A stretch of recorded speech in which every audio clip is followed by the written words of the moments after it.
அடக்கம் அமரருள் உய்க்கும், அடங்காமை ஆறிருள் உய்த்துவிடும். நாம் அடக்கமாக நடந்து கொள்ள வேண்டும். அப்படி அடக்கமாக நடந்தால் தேவலோகத்திற்கு செல்வோம். ஆனால் அடக்கமில்லாமல் தீய வழியில் நடந்து கொண்டால் நரகத்திற்கு செல்வோம்.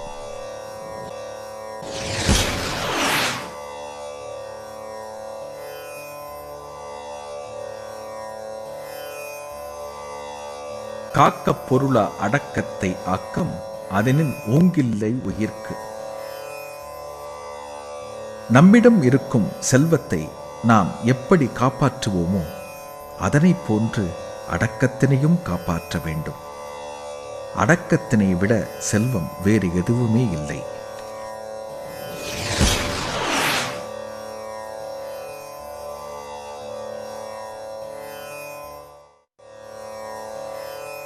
செறிவறிந்து சீர்மை பயக்கும், அறிவறிந்து ஆற்றின் அடங்கப் பெறும். நல்ல நூல்களை கற்று அறிவுடன் அடக்கத்துடன் நடந்து கொண்டால் அந்த அடக்கமே நமக்கு எல்லா நன்மைகளையும் பெற்றுத்தரும்.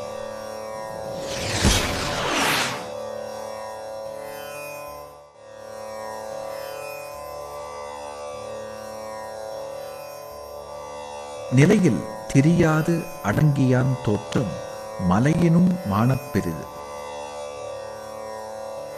எவ்வளவு துன்பங்கள் வந்தாலும் தன் நீதி நெறி வாழ்க்கையிலிருந்து மாறாமல் அடக்கத்துடன் வாழ்ந்தால் நமது உயர்ந்த தன்மை மலையினை விட பெரியதாகும்.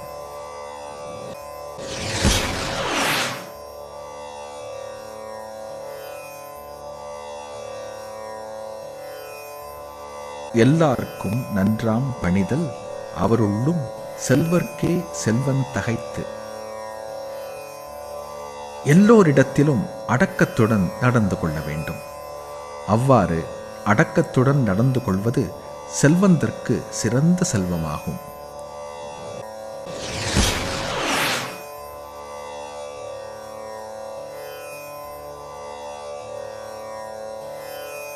ஒருமையுள் ஆமை போல் ஐந்தடக்கல் ஆற்றின், எழுமையும் ஏமாப்புடைத்து.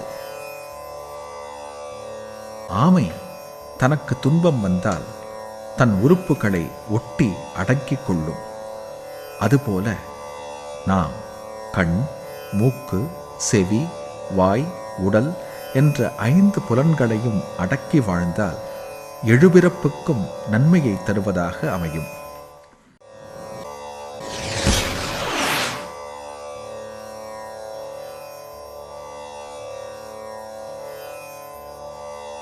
யாகாவாராயினும் நா காக்க, காவாக்கால் சோகாப்பர் சொல்லிழுக்கப்பட்டு.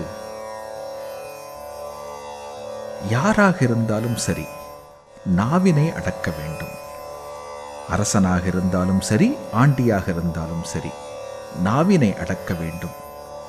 இல்லாவிட்டால் நாம் கூறிய சொற்களே நமக்கு மிகுந்த துன்பத்தை தரும்.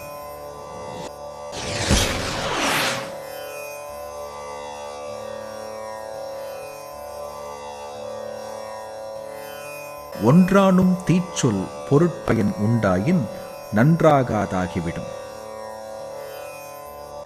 எவ்வளவோ தர்மம் செய்திருக்கலாம், ஆனால் நாம் பேசிய ஒரு வார்த்தை மற்றவரின் மனத்தினை புண்படுத்திவிட்டால் நாம் செய்த புண்ணியமெல்லாம் போய்விடும்.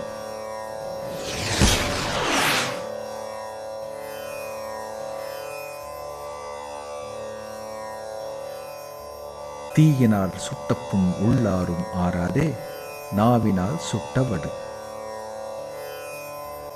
நெருப்பினால் உண்டான காயம் ஆறிப்போய்விடும். ஆனால் சொற்களால் ஏற்பட்ட மனக்காயம் ஆறவே ஆறாது. எனவே நல்ல சொற்களையே பேச வேண்டும்.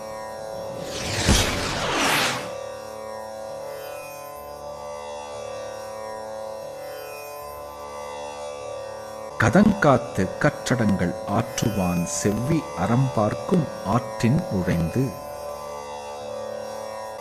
நீதி நூல்களை கற்று சினங்கொள்ளாமல் அடக்கத்துடன் வாழ்ந்தால் அவன் செய்த தர்மம் அவனை காத்துவிடும்.